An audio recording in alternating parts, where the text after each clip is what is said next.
Hello everyone. Thank you for joining us today. In this video, we will delve into the concept of financial success and why it's crucial for everyone striving for a better life.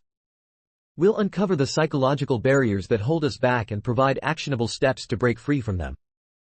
Don't forget to subscribe to our channel and hit the notification bell, so you never miss an inspiring moment with us. Let's get started. Unlocking financial freedom, your path to wealth. God does not change the condition of a people until they change what is within themselves. What does it mean to be financially successful? Financial success is when you reach a stage where you don't hold yourself back from buying something due to a lack of money or refrain from enjoying something because you have financial constraints. If you are doing things you don't enjoy for money, you are not financially independent. Focus with me, please. There are 4 financial levels. The first level is survival. At this level, you are just trying to live and survive. You spend everything you earn, and worse, you spend more than you earn. Debts pile up, and you can barely pay them off. This level is tough and difficult, isn't it? Spending more than you earn.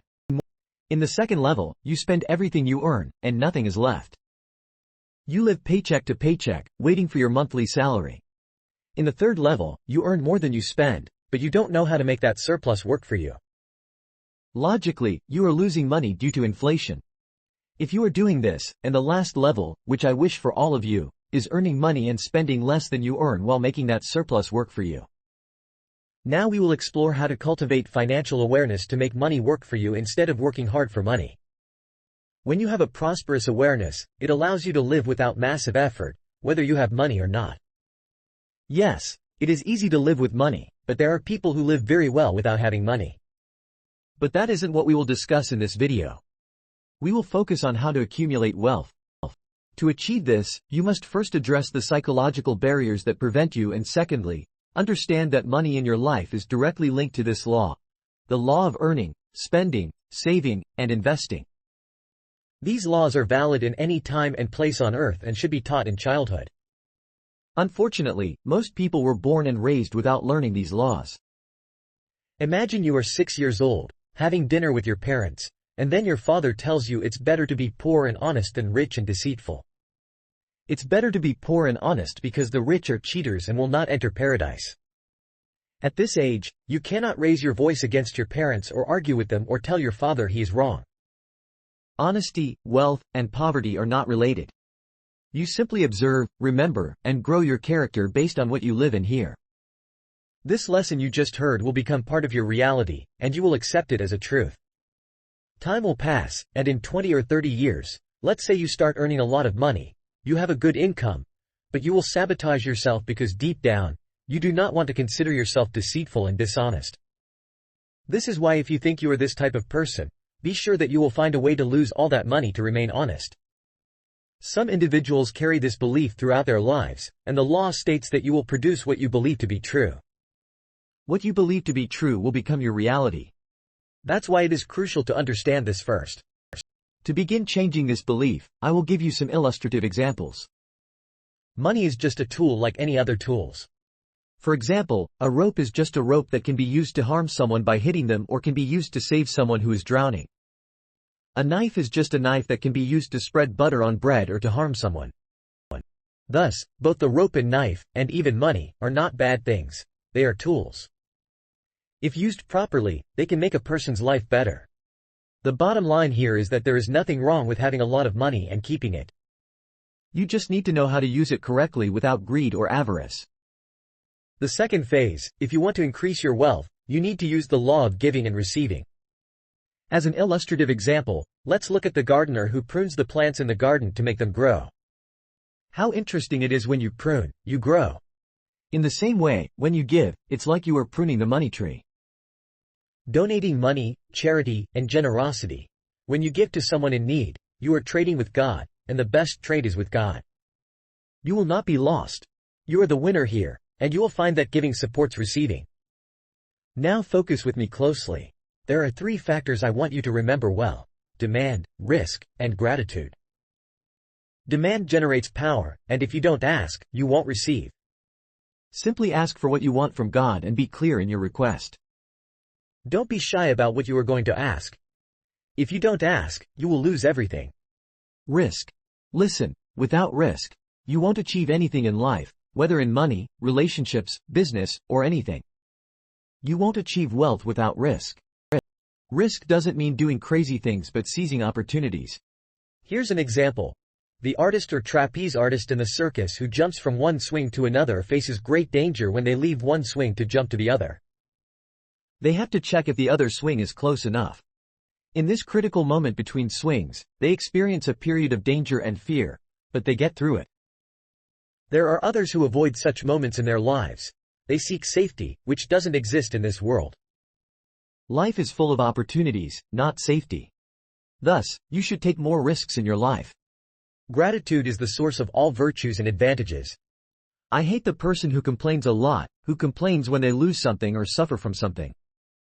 When you complain, you focus on the lack in your life, you focus on suffering, and you live in lack and suffering.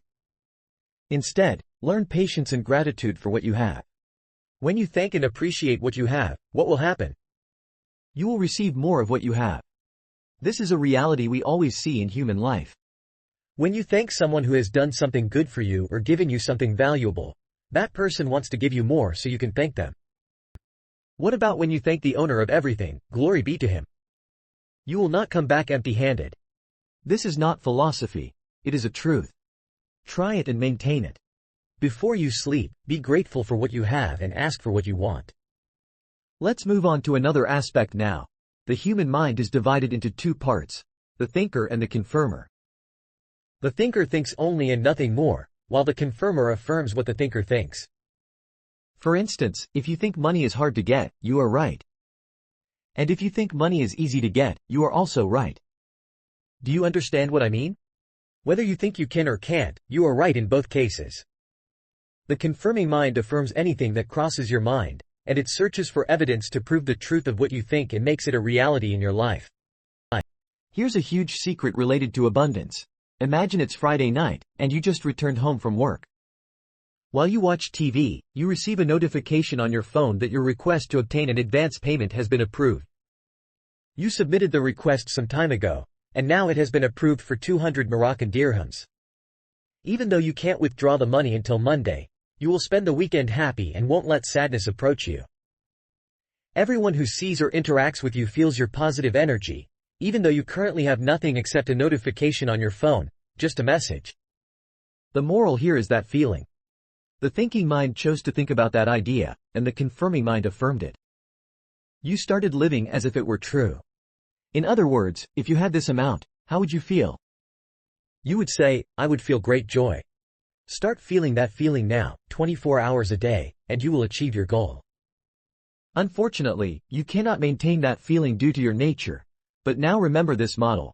The thinker thinks, and the confirmer confirms what the thinker thinks. Everything you see around you did not exist before. It was just an idea in your mind and was realized in reality. This process involves 3 stages: high analysis, suggestions, and goals. The high analysis stage is as follows. What were you thinking that made your life as it is today? Self-analyze your way of thinking about money. Look at your bank account, and you will discover the answer. Your thinking about money manifests there. The day your quality of thought changes, your money will change. The second thing is suggestions. You have heard a lot of negative suggestions from your parents about money. To reverse this, you must remove these negative suggestions from your mind and replace them with positive ones. Talk, write, and listen to positive ideas until you replace them. Yes, it is that simple. That is all you will need to change these thoughts, along with time. Now I want to discuss with you the laws of wealth, laws you should have learned in kindergarten. These laws work just like other laws, like the law of gravity. They operate in any area of the globe and at any place where wealth laws are applied. We have the law of earning, the law of spending, the law of saving, and the law of investing. These laws work everywhere. Let's start with the law of earning. All money originates from the human mind. In fact, I always say that financial problems are not solved by money. For those hearing this for the first time, it may sound strange. How can financial problems not be solved by money? Yes, they are not solved by money, but by the brain. You rent a house, and the time comes to pay the rent, but you don't have the money to pay it. So, you decide to borrow money from your friend. After that, you do nothing throughout the month. The next month arrives, and it's time to pay the rent again. You now have the first debt, the borrowed money from your friend, and the rent for this month. You are still in the same problem. Thus, I tell you that financial problems are solved by the mind. Look around you. Everything you see was once just an idea in someone's mind. It had to exist in someone's mind before it manifested in the material world. Industry happens twice, first in the mind, then in reality. The same applies to wealth. Wealth will not come to you like that. First, you must create that wealth in your imagination, and then it will manifest in your material world. This is the law of earning. The second law is the law of spending. A person who becomes wealthy does not do so because they earn a lot of money but because they know how to spend. The person who earns a lot and spends little saves a lot. Therefore, you must learn to manage your expenses. We will talk more about this later. The third law is the law of saving. Do you know how to save? Create what is called the tithe. You should take 10% of what you earn and keep it for yourself because at the end of every month, do you know what everyone does? What do you do, even you? You pay money to everyone except one person, and that's you. You pay the dentist, the grocery store, the electricity, the water, and the rent, but you forget yourself. You are the one who earns that money, And it should be reversed. you should start taking the 10% and pay it to yourself first, then look at others. You may say you earn little, so that 10% is not a significant amount. But even if you earn little, there are people living with less than you earn, and you can easily live on 90% of what you earn.